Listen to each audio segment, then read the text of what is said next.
Livre para todos os públicos.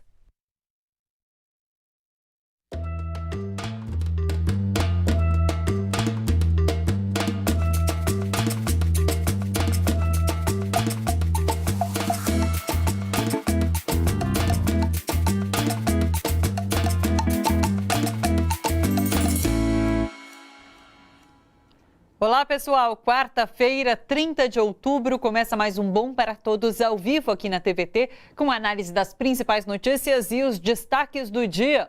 Estamos ao vivo também pelo YouTube e Facebook no canal da Rede TVT. Mande perguntas, comentários, dê like no nosso vídeo e compartilhe. No WhatsApp, o nosso número é o 11 997 98 4042. Participe com a gente.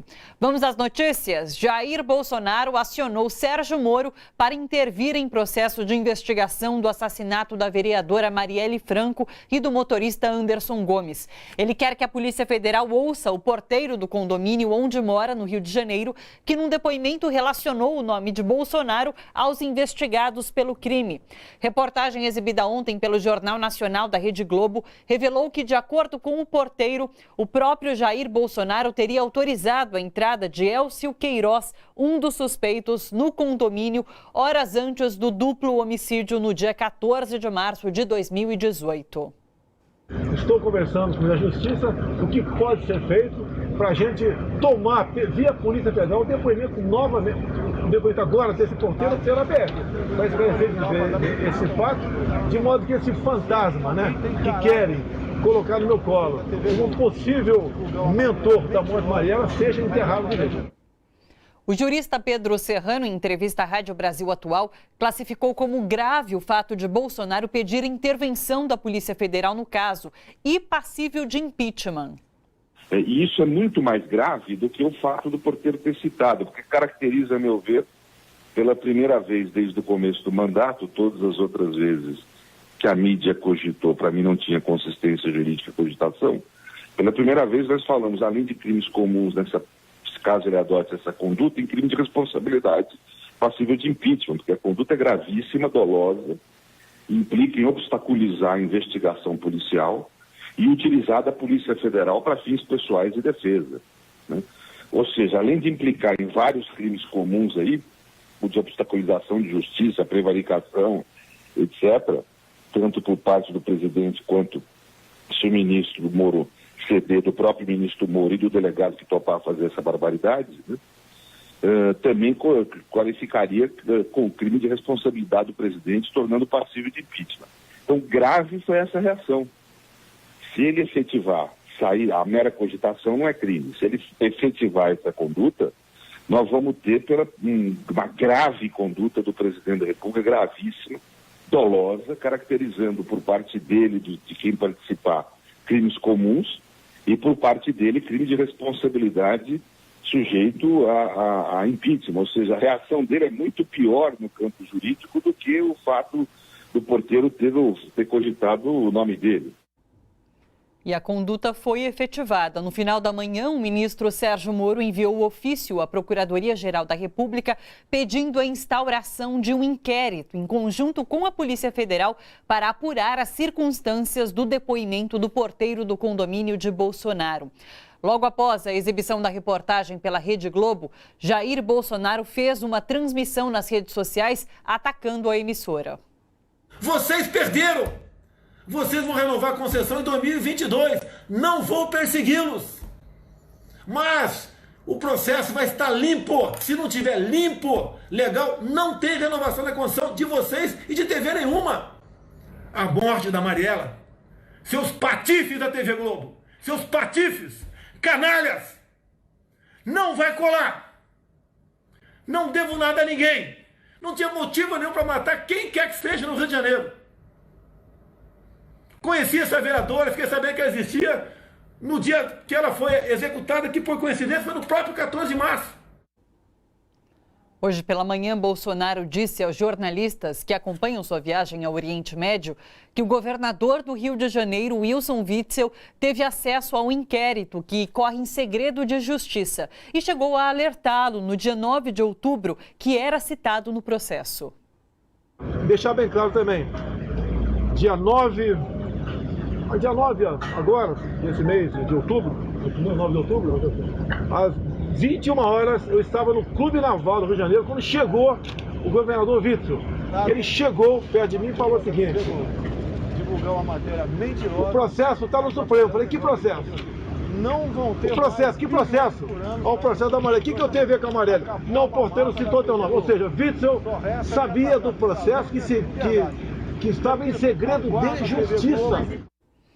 Em nota publicada hoje no Twitter, Witzel classificou a fala de Bolsonaro como intempestiva e disse que, abre aspas, jamais houve qualquer tipo de interferência política nas investigações conduzidas pelo Ministério Público e a cargo da Polícia Civil.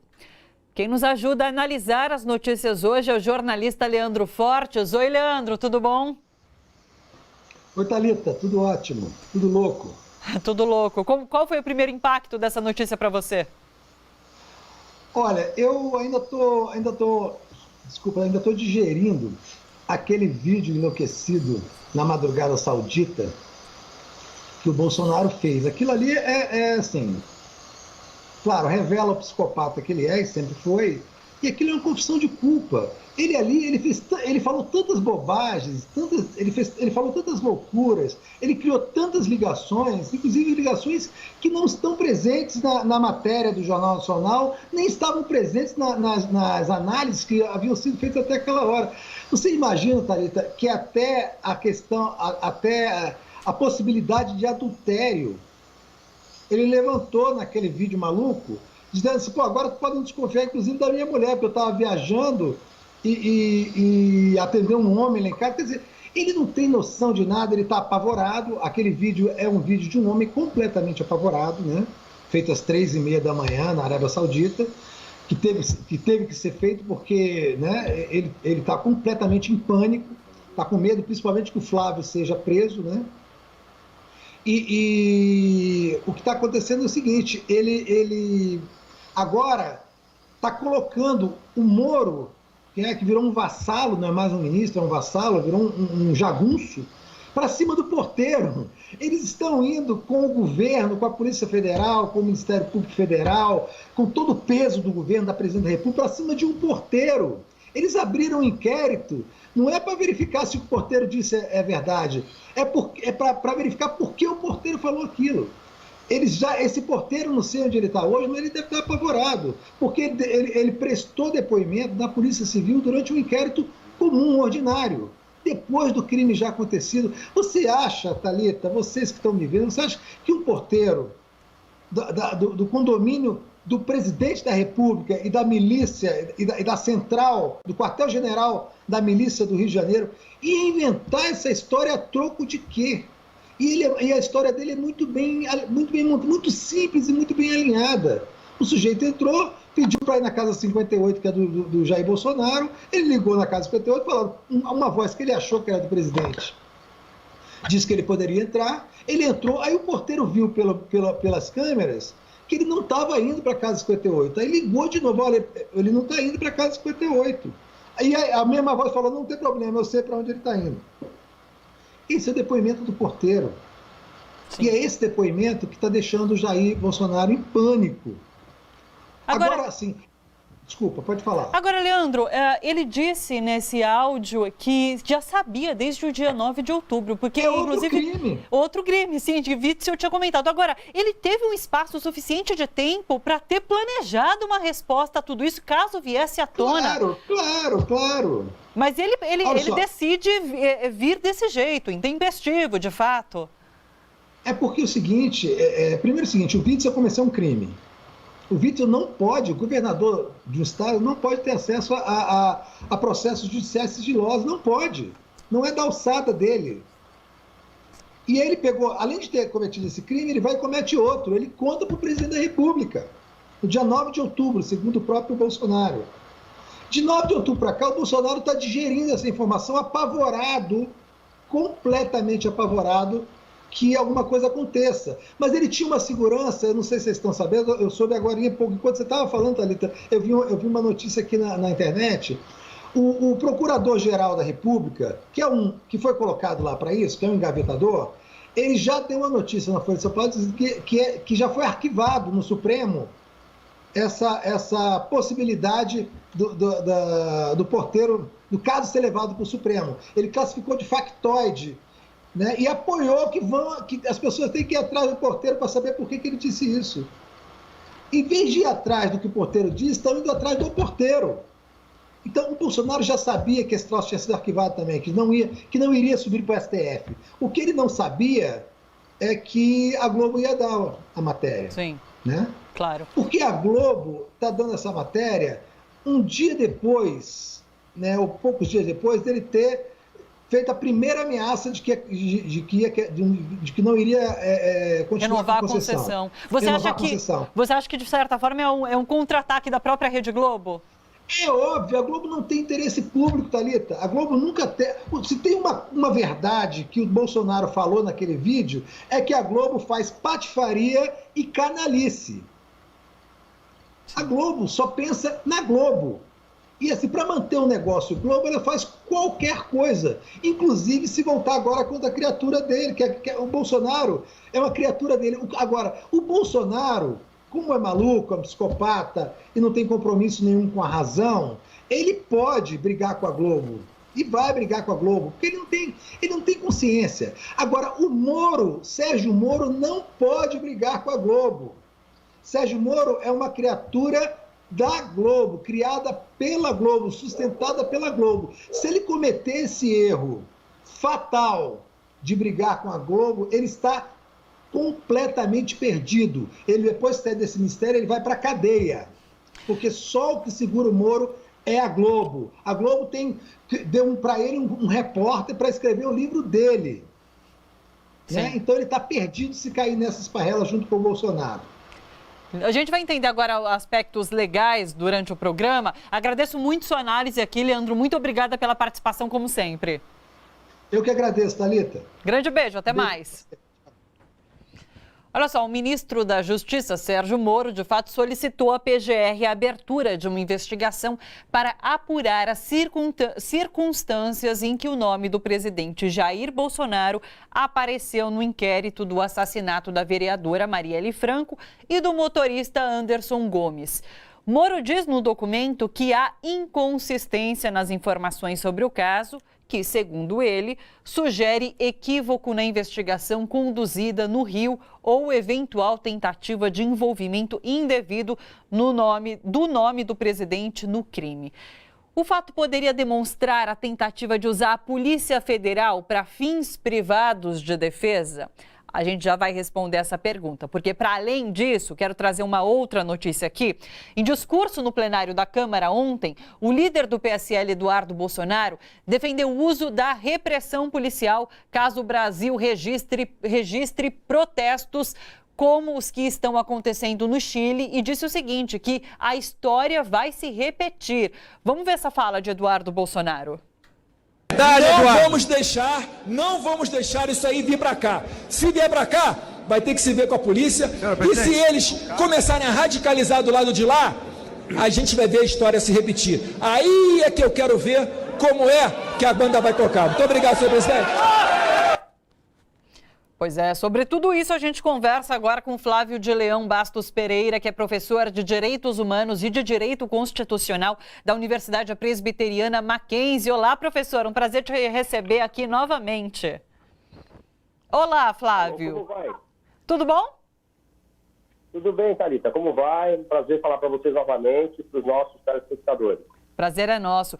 Vamos começar, então, com essa fala de Eduardo Bolsonaro e depois a gente vai para essa questão de Sérgio Moro e Jair Bolsonaro.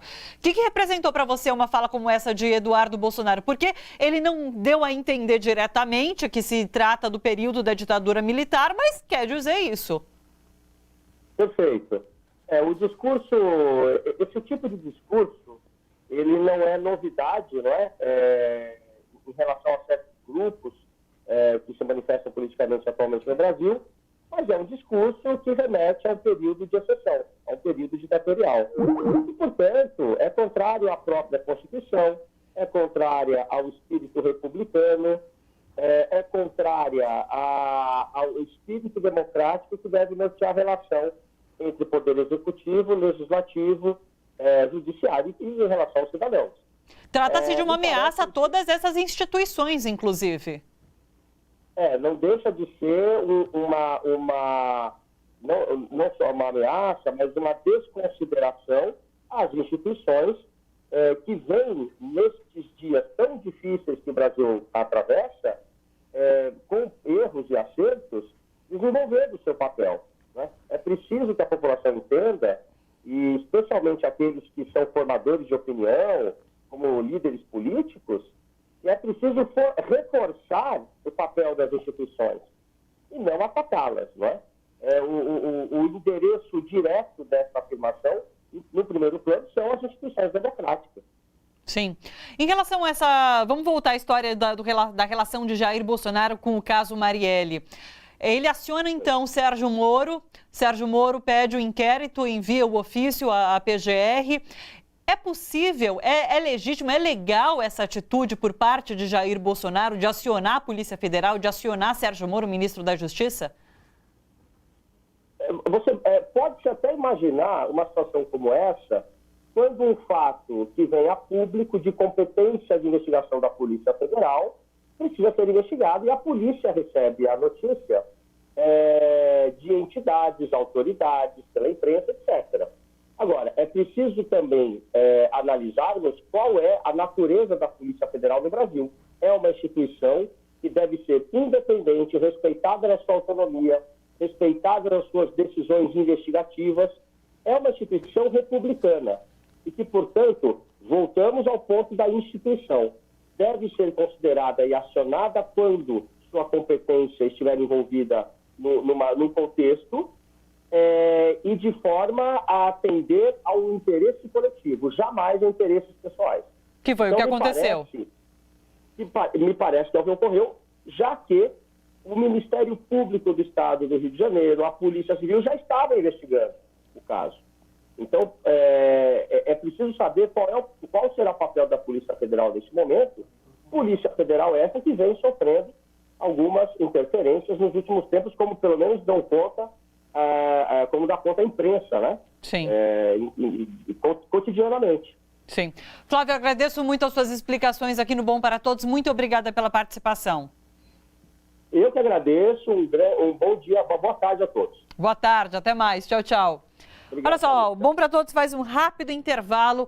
Na volta, nós continuamos repercutindo a citação do nome de Jair Bolsonaro no caso Marielle. Os advogados Fernando Ideu e Jacob Filho conversam com a gente. E aqui no estúdio vamos discutir a crise na indústria brasileira e seus impactos. E também o fechamento da fábrica da Ford em São Bernardo do Campo, no ABC Paulista. Fica por aí, a gente já volta. Até já.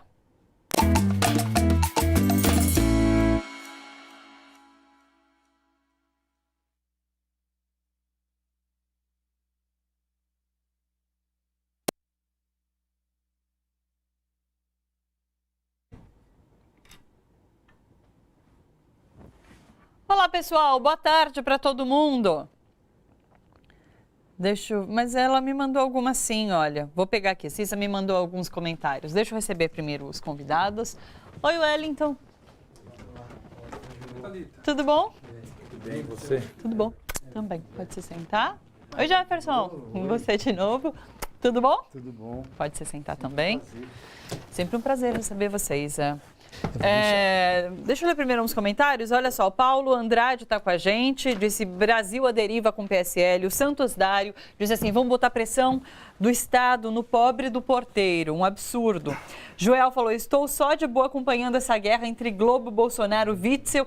Quem tiver boca maior engole o outro, risos. Reginaldo Pena, boa tarde, pessoal. A Elza Rodrigues, que é membro do nosso canal do YouTube, boa tarde. Munique 2000, falou, vai sobrar para o porteiro. Pois é o que a gente está assistindo. 2-1, tá bom. Pessoal, seguinte, eu fiz uma abertura falando um pouco sobre o fechamento da Ford. E daí a gente, a partir desse caso,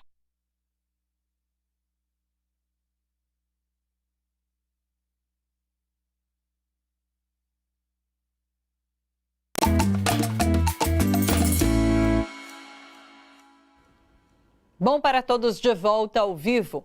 A Ford encerrou hoje as atividades na fábrica de São Bernardo do Campo, no ABC Paulista, após 52 anos atuando na região.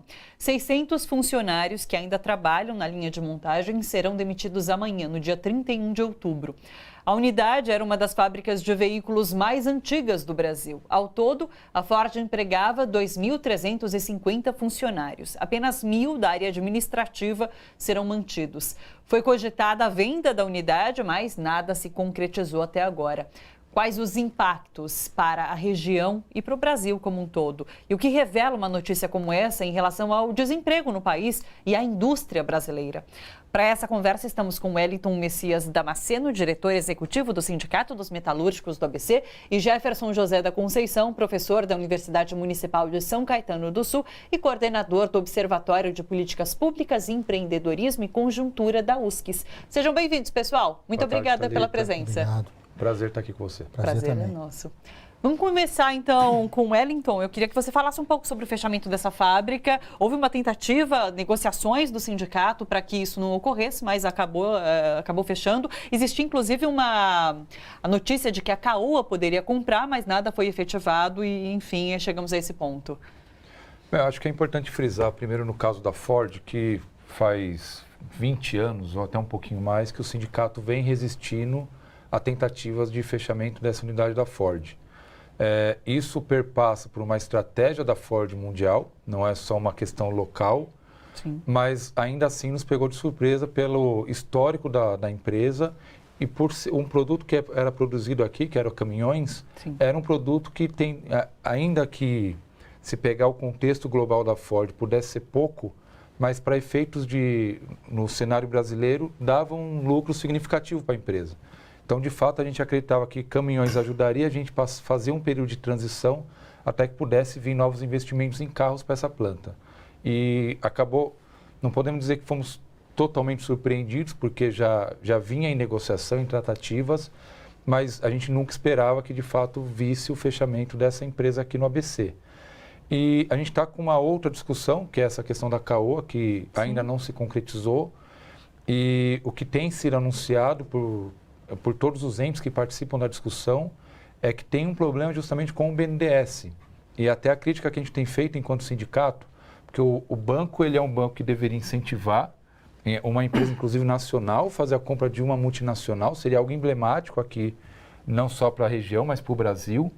É um banco de desenvolvimento econômico, isso teria um efeito significativo para a economia da região e do estado de São Paulo, sobretudo também pensando na cadeia de fornecimento. Mas ele tem um asset social, né? Quando a gente fala dos empregos da Ford, a gente não está falando só dos trabalhadores da Ford, a gente está falando do impacto de 35 mil trabalhadores na cadeia produtiva. Então, a gente ainda tem tentado fazer uma pressão muito forte sobre o BNDES para que saia uma decisão e que essa decisão possa ter o melhor caminho para a economia da região e para os trabalhadores que estão envolvidos. Por que essa decisão ainda não saiu? Por que essa lentidão? Olha, o que está no cenário do governo federal não é uma discussão que trata a indústria com prioridade ou que trata os empregos com prioridade. Ou seja, é uma questão política, de fato. Totalmente. E o governo tem aberto mão de ser o indutor de uma política ou de apontar quais os caminhos que a indústria precisa percorrer. Sim. Quando o governo abre mão disso e deixa que o mercado se resolva, o mercado ele pode resolver o problema da pior forma possível para os brasileiros. Sim. Isso é sim. bom. Agora, Jefferson, qual o impacto para a região? O Wellington mesmo falou em 35 mil trabalhadores indiretos. Qual o impacto para a região do fechamento de uma fábrica como essa e uma região que é conhecida como polo automotivo? Impacto muito grande, né?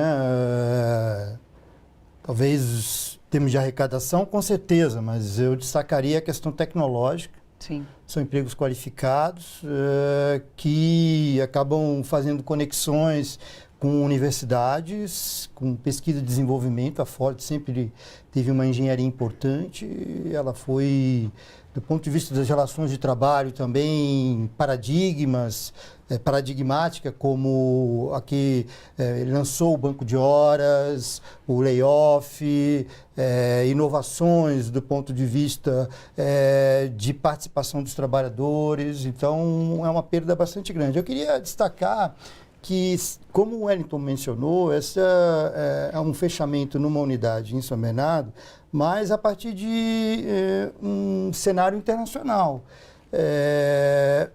Empresas como a Ford, da área industrial, disputam hoje em situação de inferioridade com grandes empresas da área de informação e comunicação. Então, elas não estão mais entre as 20 maiores, só para você ter uma ideia. Então, a rentabilidade vem caindo muito. A Ford tinha $18 por ação há 4, 5 anos atrás, caiu para 8 no mundo.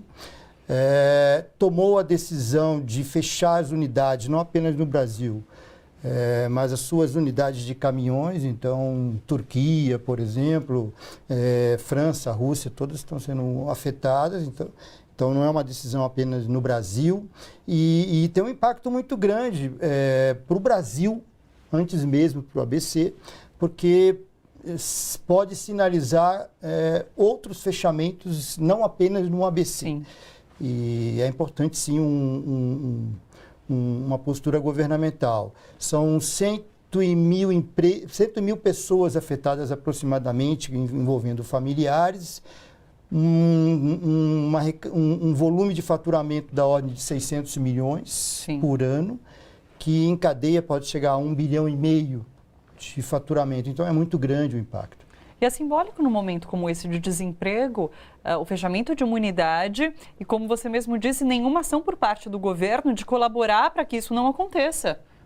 Não, claro. E acho que cabe 2 destaques aqui, professor. O primeiro é isso, a falta de ação política dos governantes.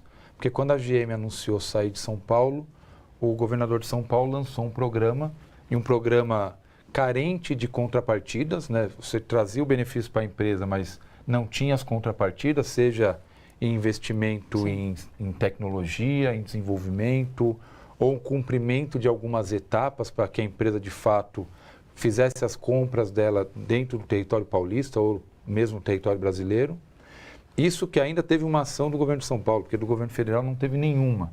E a gente sabe que todo país que quer ser ponta de lança de qualquer tipo de área, de qualquer tipo de setor, ele aponta o caminho, ele desenha o caminho que as empresas precisam buscar. Sim. A outra coisa, quando a gente fala do impacto da Ford, é importante lembrar que a região do ABC, ela não são cidades isoladas. Nós somos uma região que poderia ser considerada uma grande cidade. Sim.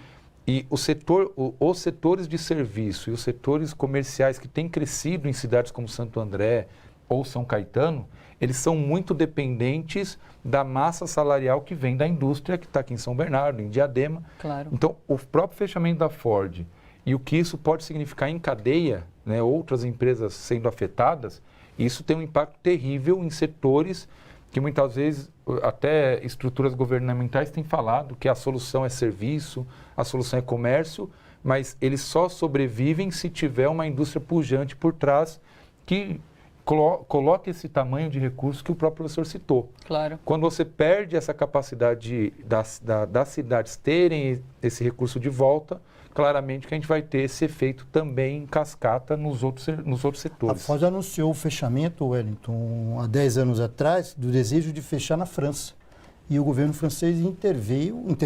Sim. E isso se prorrogou por 10 anos.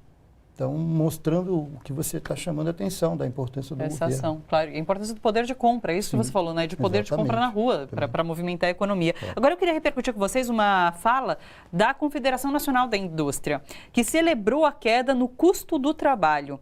Então, o salário médio do trabalhador brasileiro caiu 6,6% em 2018, a produtividade aumentou 0,8%. E daí a CNI veio a público celebrar a queda do chamado custo do trabalho. O que significa isso num momento de precarização enorme do trabalho no Brasil?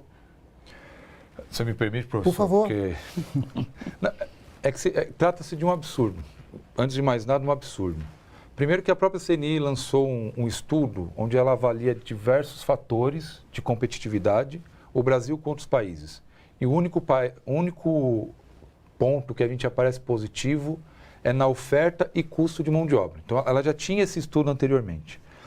Quando a gente olha esse cenário, você já mencionou, né, o tamanho do desemprego que nós temos, a quantidade de pessoas buscando algum meio de sobrevivência. Então, muita gente na informalidade. Agora, o fenômeno da uberização. e outros que vêm acontecendo, é claro que dentro das fábricas os trabalhadores começam a se condicionar na saída de um, ele assumir aquela função, fazer serviço de 2, 3. Isso aumenta a produtividade, mas não tem tido aumento no ganho do trabalhador. Então ele assume outras tarefas, mas a remuneração dele não altera. Sim. E isso vai na contramão do que outros países que querem ser grandes estão fazendo. A gente não é contra a empresa buscar competitividade ou produtividade. É necessário até para a sobrevivência da empresa. Mas o trabalhador ele tem que participar também desse ganho. Ganhou em produtividade, ganhou em competitividade, então o trabalhador também tem que ganhar em rendimentos, em qualificação, que a empresa possa também suprir a necessidade de qualificação desses trabalhadores, e não o contrário. O que a gente assiste no Brasil, como ainda hoje o custo tecnológico em alguns países é maior do que o custo da mão de obra, a gente está caminhando para esse caminho que é o pior dos mundos. Sim. Ao invés da empresa automatizar um processo ou investir em tecnologia, ela sacrifica ainda mais a mão de obra, diminui o ganho daquele trabalhador, condiciona ele a condições cada vez mais precárias de trabalho, para que no final isso demonstre um custo Brasil mais razoável num cenário internacional. Quando a gente deveria atacar problemas estruturais do Brasil. Simplificação tributária pode ser um, infraestrutura, logística pode ser outro, melhorar a própria relação e o ambiente de negócio entre as empresas e não nas custas do trabalhador. Que o custo, no final das contas, ele não é o maior impacto, mas hoje acaba sendo a parte fácil de você fazer um ganho de competitividade. Claro. Eu destacaria 6 ou 7 pontos da crise da indústria que de fato existe. Tá? China, câmbio, infraestrutura, nossa, cheia de problemas do Brasil, a questão da carga tributária, que para a indústria pesa mais do que para outros setores como comércio e serviços, sim, a questão da desconexão, da desvinculação da indústria brasileira na última década com as cadeias globais de valor. Nós nos distanciamos disso. E financiarização. A financiarização, ou seja, hoje vale mais a pena você pôr em aplicações financeiras do que na atividade produtiva. A queda da taxa de juros hoje ajuda um pouco, mas precisa cair muito para o empresário. E, por fim, a queda da demanda. E aí é que eu considero que essa fala da CNI é um tiro no pé. Por quê? Porque a redução de custos, e especialmente do trabalho, ela foi o grande objetivo da reforma trabalhista. Sim. Mas falta aí uma visão mais larga do empresariado brasileiro, inclusive industrial, porque a queda do ponto de vista de demanda é muito forte em função da precarização do trabalho. Claro. Então, acaba repercutindo negativamente para a própria indústria. Os demais fatores são aqueles que deveriam ser atacados muito antes dessa questão do salário. Do trabalho. A gente faz uma breve pausa, a gente já volta a falar sobre tudo isso. A gente volta a falar agora sobre o envolvimento do presidente Jair Bolsonaro no caso Marielle. Horas após a revelação feita pelo Jornal Nacional, Bolsonaro culpou o governador do Rio de Janeiro, Wilson Witzel, de repassar as informações à imprensa, o que o governador nega. Na manhã dessa quarta, em entrevista a jornalistas na Arábia Saudita, o presidente voltou a fazer a afirmação e disse que o governador do Rio de Janeiro já havia lhe contado sobre o depoimento do porteiro em um evento no Clube Naval do Rio de Janeiro há 21 dias. A Polícia Civil divulgou nota negando que Witzel tenha tido acesso ao processo. Sobre isso, conversamos agora com o advogado criminalista Jacob Filho. Olá, Jacob, tudo bom? Olá, Thalita, boa tarde, como vai você? Mais uma vez, é um grande prazer. Prazer é nosso, Jacob. Explica pra gente, é crime Witzel ter repassado de alguma forma essa informação para Jair Bolsonaro?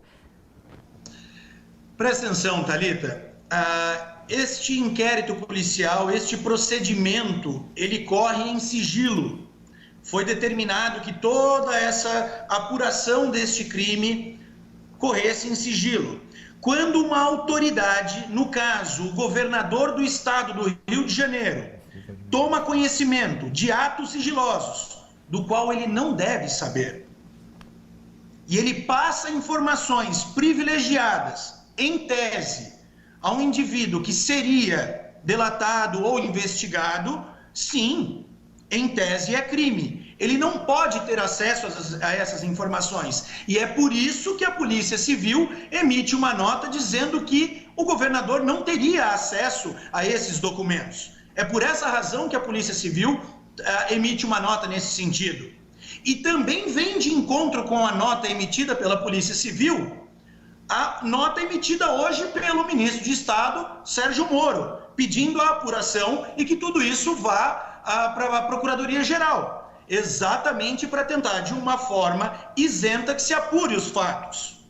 Não pode haver, em hipótese alguma, o vazamento de informações por autoridade.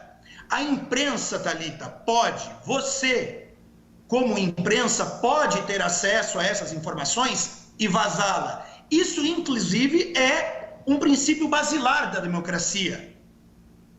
Entretanto, a autoridade pública, jamais. É crime, inclusive com previsão legal. Agora, esse pedido feito por Sérgio Moro, esse pedido enviado por Sérgio Moro à PGR, por conta de um acionamento de Jair Bolsonaro, também se configura como um crime. Thalita, é uma situação muito ambígua na medida em que nós não sabemos, não se tem informação de como essas coisas ocorreram. Sérgio Moro emite, a nota emitida por Sérgio Moro hoje é de que tudo isso seja apurado pela Procuradoria-Geral. Então você vê uma interferência não do ministro no procedimento investigatório. Você não vê o Sérgio Moro dizendo, olha, tem que agir assim, tem que agir assado. O que Sérgio Moro determina é que se apure, que se instaure um inquérito policial para verificar as circunstâncias em que isso ocorreu. Não necessariamente tem um crime na conduta do Sérgio Moro. O que se deve verificar é o vazamento dessas informações. Mas uma coisa que me chama a atenção aqui é o presidente não pode utilizar-se de um ministro do Estado para fazer interferência num procedimento em que ele é citado. O ministro do Estado pode, sim, pedir uma apuração isenta do que está acontecendo quando há o envolvimento do presidente da República. Agora, o presidente da República pedir que o ministro do Estado faça uma interferência do Estado na investigação em que ele é citado, isso não pode acontecer. Claramente, há uma confusão em princípios republicanos. Sim, o que eu ouvi alguns comentaristas dizendo, inclusive, é que tanto no fato de Wilson Witzel quanto nessa questão que você acaba de levantar sobre Jair Bolsonaro, estariam apontados motivos para possíveis impeachments, de fato. Se for considerado crime de responsabilidade, sim, é possível. Nos dois casos, Wilson Witzel e Jair Bolsonaro. Dois casos. Jacob, agradeço demais as explicações que você trouxe aqui para a gente. Acho que foram bastante elucidativas. Muito obrigada pela participação. É sempre um grande prazer falar com você. Muito obrigado, Thalita. Estou sempre à disposição. Obrigada. Um beijo, Jacob. Até mais. Até mais. Bom, para todos, faz agora um rápido intervalo. A gente já volta. Fica por aí.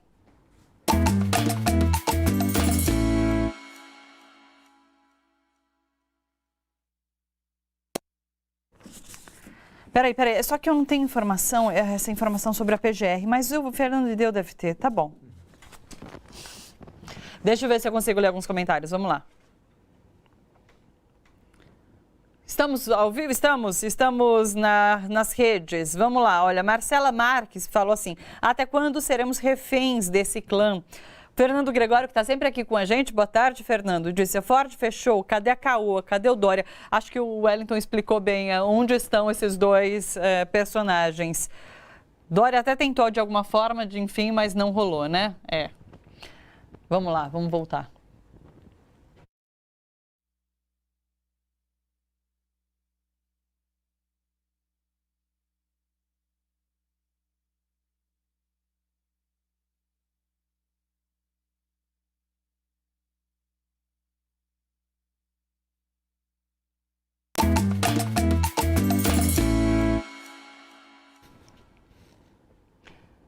Bom para todos, volta ao vivo.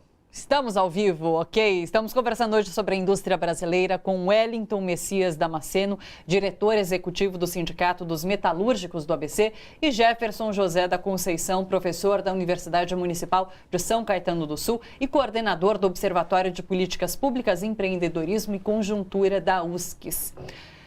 Professor Jefferson falava no último bloco sobre a situação atual da indústria brasileira. Eu li alguns textos dizendo que a indústria vive um período de depressão, de fato.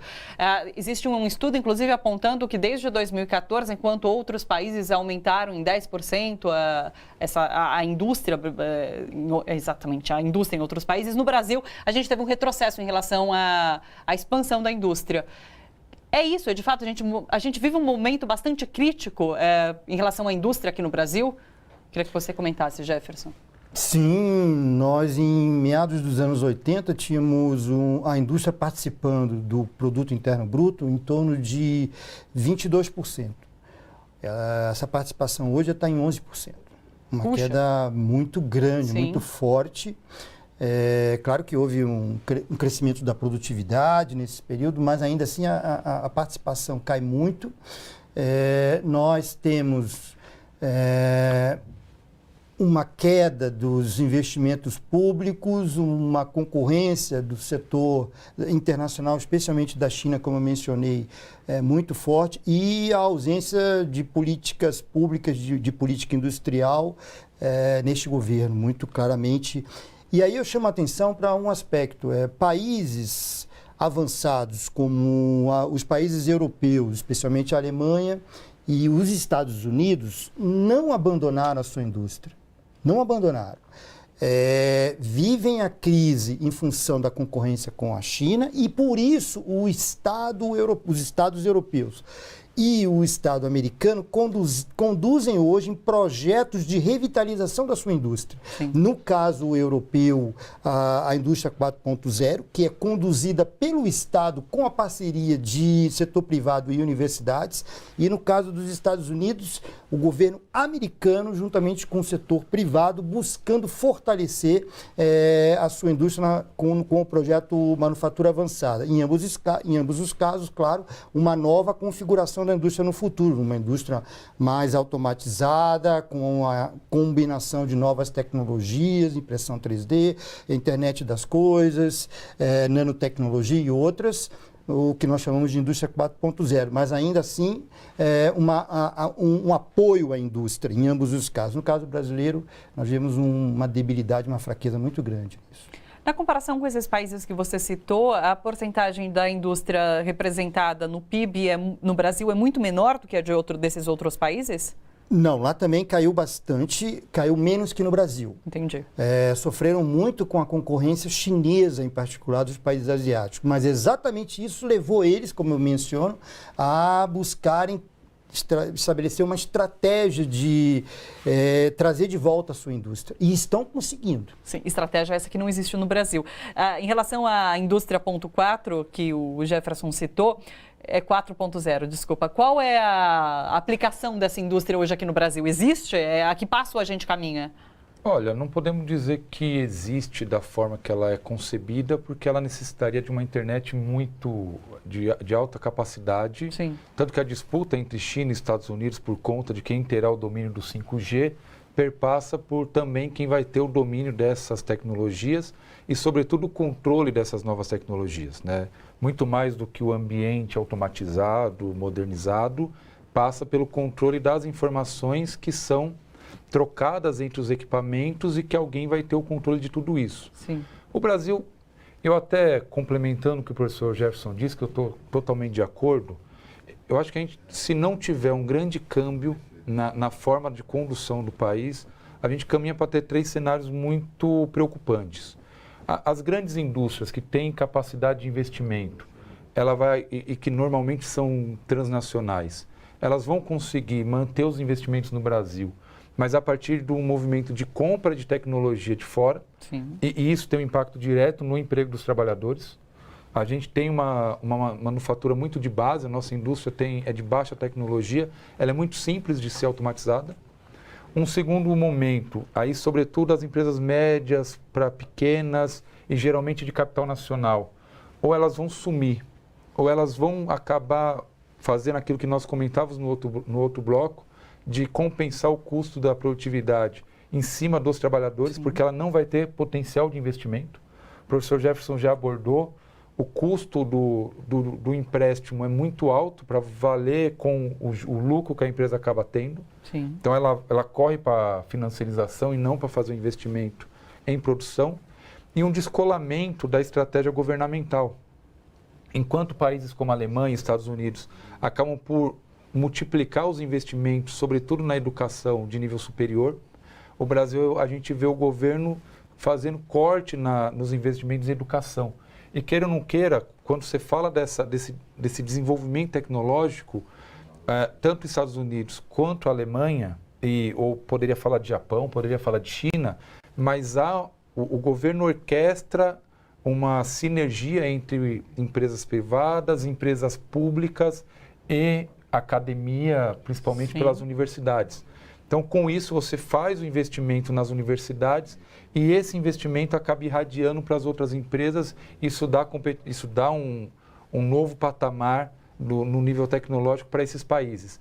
No Brasil, a gente vê justamente uma estratégia contrária, tirar investimento das universidades, sem contar quando o governo abre mão das principais empresas públicas, que são aquelas que mais investem em inovação, em pesquisa e desenvolvimento, caso da Petrobras, caso da Embraer e de todas as outras que estão aí agora para ser entregue na mão dos americanos, dos chineses, dos europeus. Então você perde também a capacidade do país estar disputando essas novas tecnologias, esses novos mercados que vão surgindo. E até o professor comentou sobre o tamanho da indústria no PIB dos outros países. Hoje também a gente vive um fenômeno que a indústria está perdendo as suas divisas, né? Você tem dificuldade hoje de saber o que é indústria, o que é serviço. Sim. Cada vez mais as empresas têm falado de indústria de serviços. Então, quando você olha o número puro do que está sendo demonstrado, claramente que você pode ver uma variação nesses países, uma diminuição do percentual da indústria, mas ela está compensando nos números reais. Em termos financeiros, a indústria tem uma grande participação financeira pesada, sobretudo na contrapartida, seja imposto, seja no próprio desenvolvimento que está entregando para a sociedade. No Brasil, o problema desses números é que eles você vê um decréscimo da indústria, um aumento de serviço e comércio, mas em relação financeira são baixos. Sim. Você citou essa questão do corte na educação, a gente vê cortes na pesquisa científica também, que poderia levar ao desenvolvimento de tecnologia aqui dentro. Então, a gente caminha para um lugar bastante aterrorizante, não é uma boa perspectiva. E, inclusive, a curto prazo, a gente pode não retomar essa indústria que tínhamos há alguns anos. É esse o cenário?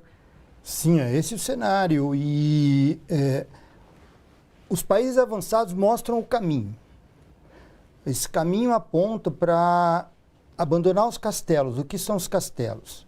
A indústria está aqui, os governos estão aqui e as universidades estão aqui, cada um atua sem conversar com os outros. Esse é o Brasil, a grande marca do Brasil, evidente com exceções, mas o que nós precisamos, como fazem esses países, é integrar. Sim. Ou seja, a universidade estar discutindo projetos estratégicos postos pelo empresariado e pelo governo. O governo apoiar projetos estratégicos discutidos pela universidade junto com o empresariado. Sim. E desde a pesquisa básica, passando pela pesquisa aplicada até virar um business, tudo isso ser discutido em conjunto, em espaços conjuntos. Então, a universidade tem um birô, tem um fórum onde governo e empresariado indiquem os caminhos das pesquisas, dialoguem as disciplinas a serem dadas, que aluno quer ser formado, e os pesquisadores e estudantes estarem dentro da empresa, ajudando a resolver problemas, e tudo isso suportado pelo governo. Então, essa mistura, integração no modelo integrado é o caminho. Nós aqui ainda não estimulamos isso, trabalhamos em castelos, infelizmente. Faz uma breve pausa nessa conversa novamente e a gente volta a falar sobre o envolvimento de Jair Bolsonaro no caso Marielle. Como o nome do presidente foi citado nas investigações no Rio de Janeiro, a lei obriga que o Supremo Tribunal Federal analise o caso. Além disso, está em discussão a federalização desse caso. Antes de deixar a Procuradoria-Geral da República, Raquel Dodge, antecessora de Augusto Aras, pediu essa federalização das investigações. Segundo Aras, compete ao STJ decidir sobre isso. Para entendermos melhor, conversamos agora com o professor de Direito Processual Penal, Fernando Ideu. Oi, Fernando, tudo bom? Tudo bem, Thalita. Boa tarde a todos. Boa tarde. Fernando, Augusto Aras já deu, inclusive, um parecer dizendo, falando sobre um possível arquivamento desse processo e que isso não prosseguiria para o STF. O que está em jogo agora? Olha, Thalita, está difícil saber quem está mais empenhado na defesa do presidente Bolsonaro. Se são seus advogados, se é o ministro da Justiça, Sérgio Moro, ou se é o procurador-geral da República, Aras, né? Tá difícil saber aí quem está mais empenhado. Os advogados estão fazendo o papel deles. Cabe aos advogados representar os interesses pessoais do presidente Bolsonaro. O que não cabe é o ministro da Justiça atuar representando interesses pessoais do presidente e de cara, de plano, sem nenhum aprofundamento das investigações, expedir um ofício requisitando a instalação de inquérito, mencionando já tipificações para a conduta do porteiro, como denunciação caluniosa, obstrução à justiça, o porteiro e outras pessoas que podem ter trabalhado nessa investigação ou divulgado essas informações, né? Isso é totalmente incabível. O ministro da Justiça deveria estar empenhado em defender a ordem constitucional, em proteger os direitos fundamentais de todos os brasileiros, e não de representar interesses pessoais do presidente da República a priori, sem ter nenhum conhecimento das investigações, já tipifica e já aponta como criminosos, né, ou como potenciais criminosos, as testemunhas, o pessoal que está trabalhando na investigação. E pior ainda, o Procurador-Geral da República, que de plano descarta, fala que é uma armação contra o presidente, né? Isso é totalmente incabível, né? O que a gente tem até agora, se é verdade que não existem provas contundentes e definitivas contra o Bolsonaro, e não existem mesmo, mas existem indícios que precisam ser apurados e não descartados, né? Só porque é o presidente da República vamos descartar os indícios, não. Olha, vizinho do Bolsonaro é apontado aí como o principal suspeito de ser o mandante do crime. O principal suspeito de ter sido o executor vai até o condomínio onde mora o Bolsonaro. O porteiro diz que ele interfona na casa do Bolsonaro, que alguém atende, autoriza a entrada desse sujeito, que o porteiro entendeu como se fosse o seu Jair, né? E ele autoriza a entrada na casa do Bolsonaro e ele vai na casa do sujeito acusado de ser o mandante do crime. Ora, se isso não é indício suficiente para aprofundar as investigações, eu não sei o que pode ser, né? Eu não sei mais o que pode ser. Então, a conduta acho absolutamente reprovável e ilegal do ministro da Justiça e do Procurador-Geral da República. Agora, Fernando, nesse rolo todo, quem vai ser responsável pela investigação a partir de agora? É Ministério Público e Polícia Civil do Rio de Janeiro? É a PGR? É o STF? Quem vai ficar responsável por essa investigação? A gente precisa separar as coisas. O que o Sérgio Moro está propondo, na verdade, não é que a investigação do Rio de Janeiro seja remetida para qualquer instância. O que ele está propondo é uma nova investigação sobre o que ele já olhou, bateu o olho e viu, que isso pode denunciação caluniosa, obstrução à justiça, como se fosse tudo uma armação contra o presidente, né? É isso que ele está pedindo, uma nova investigação sobre eventuais desvios da investigação, o que não tem base nenhuma. A única base para isso é a opinião do senhor Sérgio Moro, e a opinião não serve para medidas institucionais, a opinião dele ele pode guardar para ele. Agora, enquanto ministro da Justiça, ele tem que olhar os fatos e dar o devido encaminhamento. O fato é, o nome do Jair Bolsonaro surgiu no contexto dessa investigação. Denunciação caluniosa, já te digo, obviamente não é. Denunciação caluniosa é alguém dar causa à investigação, né, contra uma pessoa sabendo essa pessoa ser inocente. Não foi isso que o porteiro fez. No máximo, a gente poderia falar em falso testemunho. Mas qual a base para dizer falso testemunho? Ele não falou que ele viu o Jair Bolsonaro lá, que ele estava em Brasília. Ele falou que ele ligou na casa e ele entendeu que alguém disse que era, que podia autorizar que era o Bolsonaro. Agora, o que tem que se perguntar é, quem estava lá na casa? Tinha alguém lá na casa? Vamos puxar o registro da ligação? Alguém atendeu o interfone lá? Está registrado? Precisa ver essa conversa? Isso que precisa ser feito. E não apontar de cara o sujeito como falso testemunho. Isso é um verdadeiro absurdo. Agora, o que as notícias apontam é que a partir do aparecimento do nome de Jair Bolsonaro nessa investigação, tem que ser remetido para o STF ou não. Como vai acontecer? Existe um obstáculo constitucional, um óbice constitucional. A Constituição estabelece a chamada imunidade temporária do presidente da República. Isso quer dizer o quê? A Constituição coloca claramente, o presidente da República ele não pode, durante o seu mandato, ser responsabilizado por crime que não tenha a ver com as suas funções. Isso é um problema na história recente, nessa história nossa que parece um seriado de Netflix, né? Então, assim, Michel Temer, ele teve aí suspeitas de ter participação num esquema criminoso. O que aconteceu na época? Qual foi o entendimento do Supremo Tribunal Federal? A Constituição diz que ele não pode ser responsabilizado. Isso não significa que ele não possa ser investigado. E é por isso que o Michel Temer foi investigado ao longo do seu mandato, fruto do golpe que tirou a presidenta Dilma. Ele foi investigado, ele não podia ser denunciado, ele só foi denunciado quando ele saiu do cargo, né? Você se recorda muito bem, ele foi preso, inclusive, e tudo mais. Então, o entendimento atual é que por fatos estranhos à sua função, que não estão diretamente ligados ao mandato, ele pode sim ser investigado, o que ele não pode ser responsabilizado. E se ele for investigar, essa investigação tem sim que tramitar perante o STF. Aí você pode me questionar, pô, Fernando, mas isso parece uma falta de bom senso, parece injusto. Você tirou uma presidenta legítima por conta de pedalada fiscal, algo que hoje em dia ninguém nem mais fala isso. A primeira medida do Temer foi legalizar a pedalada fiscal, para deixar bem claro que é uma palhaçada, que é um golpe sujo, né? E quando o presidente da República é suspeito, ou eventualmente o nome dele é mencionado como suposto mandante, ou com envolvimento num crime sanguinário, num homicídio, né? Isso não pode ser apurado? Aí eu te digo, né? Infelizmente, né? Ou felizmente, a Constituição Federal, os nossos constituintes, não estavam pensando que um miliciano assassino poderia vir a ser presidente da República, né? Se essa situação vier a se confirmar, tem que se aplicar a Constituição. Ele não pode ser responsabilizado durante o mandato. Tem que se investigar. O STF já decidiu que pode investigar, então é o dever, né, dos agentes públicos responsáveis pela persecução penal instaurar a devida investigação. E, caso seja confirmada essa suspeita ou esse envolvimento, por enquanto a gente tem só a menção do nome, mas caso isso venha a ser confirmado, o presidente, mesmo sendo um miliciano assassino, não pode responder durante o mandato, deve esperar encerrar o mandato e aí sim ser reconhecida essa situação. Puxa vida. Seriado de Netflix, como você comentou mesmo. Fernando, muito obrigada pela sua participação aqui no Bom para Todos. E eu que agradeço, sempre um prazer, um beijão para você e para todos aí. Um beijão, até mais. Vamos voltar para o estúdio, só para encerrar essa discussão, essa conversa, na verdade. Eu queria que o Wellington falasse sobre os próximos passos do sindicato, tendo em vista, então, essa situação aqui na região do ABC. O sindicato como o sindicato tem se planejado? A gente tem se planejado em várias frentes. Uma delas passa por entender e estudar melhor e envolver a categoria nessas discussões sobre novas tecnologias e indústria 4.0. Então, a gente tem tentado acumular e conversado muito com a academia, porque isso também aponta quais são os próximos passos e a gente tem que estar preparado para isso.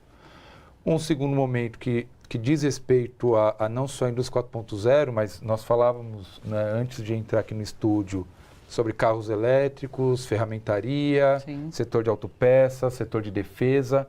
Então, a gente tem até instrumentos e materiais hospitalares. A gente tem uma cadeia importante na região e que nós precisamos valorizar e defendê-la. Então, isso passa também pela conversa e pela conscientização dos trabalhadores e de toda a sociedade aqui da região que está envolvida. E nós não vamos deixar e não vamos perder a nossa participação e a nossa atuação enquanto proponente de política pública.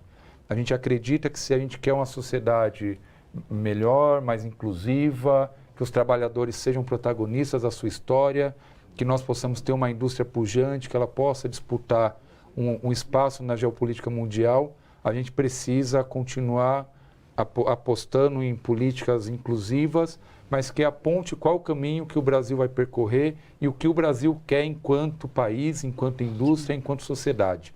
Isso passa por valorizar os trabalhadores, passa por valorizar a indústria, passa por valorizar a academia e os fóruns de criação, de desenvolvimento, de pesquisa, de fomento de ideias, não só nas áreas técnicas, mas, sobretudo, áreas de saúde, áreas humanas. Então, tudo isso são desafios que estão colocados para o sindicato, e não o sindicato enquanto agente que representa os metalúrgicos. Mas é importante também que o sindicato possa pensar e possa se interagir com outras categorias, com categorias que estão surgindo, né, como as categorias oriundas de aplicativos, quem vai representar esses trabalhadores, como a gente vai conseguir melhorar a condição de trabalho e de vida desses trabalhadores. Então, são os desafios que estão colocados para o nosso sindicato, mas para o sindicalismo brasileiro.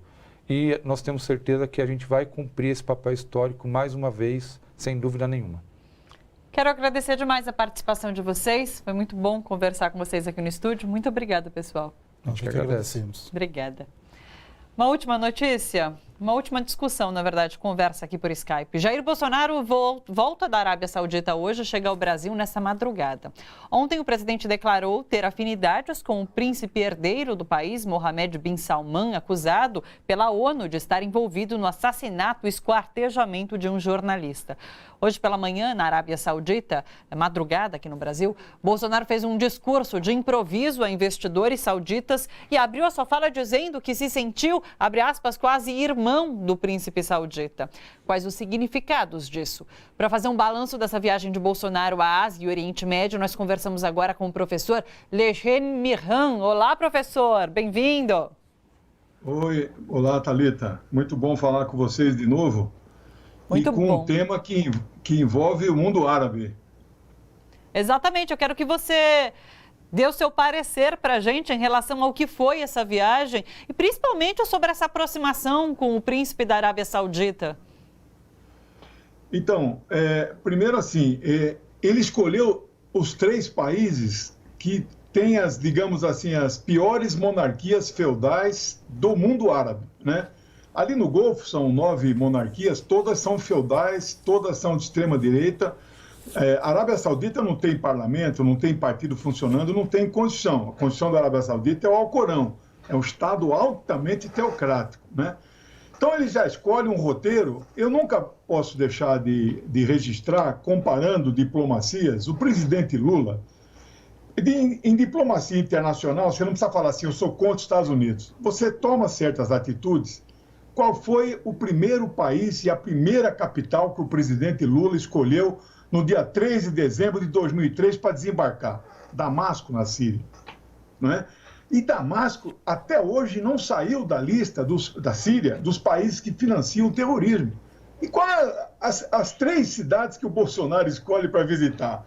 Emirados, o Catar e a Arábia Saudita. Isso ele manda recado para o mundo. Esse amor que ele está tendo com esse príncipe Mohammed bin Salman, que é o herdeiro daquela monarquia petrodólar feudal, quase fascista, esse cara é acusado de ter autorizado o assassinato de um jornalista mundialmente conhecido, né, o Jamal Khashoggi, que ele entrou no consulado saudita, na cidade de Istambul, na Turquia, tudo registrado, as câmaras, nunca mais saiu. Ele foi picado e seu corpo foi dissolvido em ácido.